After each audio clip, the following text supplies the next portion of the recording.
Mukyala Museveni abadde ku kisaawe Wankulukuku ng'agenze okusomesa abantu okwekulaakulanya n'okweggya mu bwavu. Mukyala Museveni abadde omusanyufu okusisinkana bannakibiina bano, asabye abantu okukola ennyo nga balwanyisa obwavu, n'awa ekyokulabirako eky'abasirikale b'amagye abafuna ensimbi entono ennyo naye ne batandikawo ekittavvu era nga kaakano ssente zaabwe zenkana n'eza NSSF ez'abakozi bonna mu ggwanga. Our people don't put that much emphasis on savings. People put so much emphasis on borrowing rather than saving. The UPDF circle, for instance. Muwuliddeko sako ey'omagye mu UPDF. UPDF gets very little money as individuals, but they save a lot.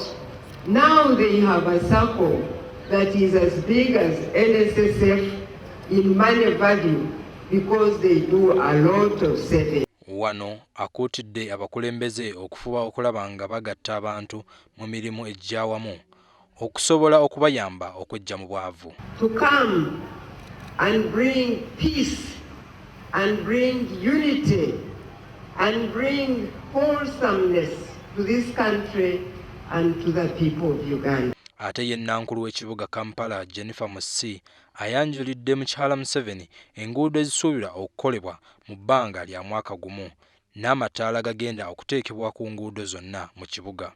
Era wano ategeezezza nti Papa Francis wanaatuukira okujja mu ggwanga ekibuga kyonna kigenda kuba nga kyakayakana. Tugenda kukola Ssuuna Road 1, Ssuuna 2, Nyanama okutuuka Ezzana, oluguudo lwa Wamala, oluguudo lwe bayita Muzito Road, oluguudo lwe bayita Mugema, oluguudo lwe bayita Ssentema olw'Emmengo, oluguudo Muteesa 1, zonna tugenda zikola ate nga kwotadde ne Kiyimba Road, project ey'okuteeka amataala ga sola mu kibuga kyonna, era tutandiseeko nga twatandikira ku luguudo olwo olukulu ennyo olwa Kabaka Njagala, era kati tugenda kubunyisa sola ekibuga kyonna.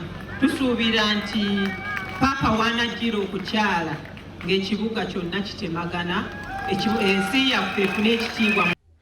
Waliwo omukyala asesezza ennyo abantu bw'asabye Mwami Museveni atuukirize bye yamusuubiza ye ng'omuntu bwe yali ku Radio mu 2006.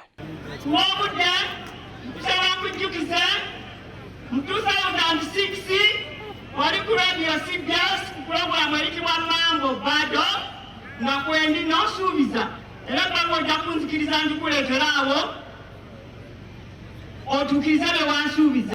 Mu lukuŋŋaana luno mubaddemu abayimbi ab'enjawulo nga Judith Babirye akyamudde abantu nga n'omukyala w'omukulembeze w'eggwanga tegumulesse mu ntebe era ayimuse n'ayenyamu ku Galiba Enjole ku luyimba lwa Judith Babirye olwa Maama.